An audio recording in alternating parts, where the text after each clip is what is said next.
சிலுவைக்கு நேராய் ஓரடி. அவரை சிலுவையில் அறையும்படி வெளியே கொண்டு போனார்கள்.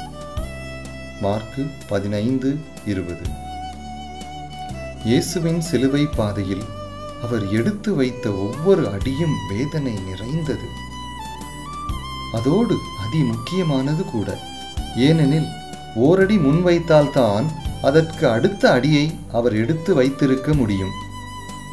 நாமும் சிலுவையை தூக்கி அவர் பின்னே நடக்கிறோம். ஒவ்வொரு அடியும் ஒவ்வொரு நாளும் வாழ்வின் ஒவ்வொரு பகுதியும் அர்த்தமுள்ளவை, ஜெயிக்க வேண்டியவை. சிலுவையை, அவரது மாதிரியை நிழலாக தொடர்கிறோம்.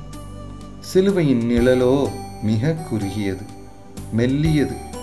கவனமாக நடந்தால் மட்டுமே சிலுவையின் நிழலில் தங்கி வலது இடது புறம் விலகாமல், கால் இடராமல், பயமில்லாமல் நடக்கலாம். ஆகவே கூடுதல் கவனம் தேவை. ஜெபம். இந்த லெந்து காலத்தில் உம்மை நோக்கி ஓரடி முன்வைக்க கிருபை தாரும் இயேசுவே. ஆமேன்.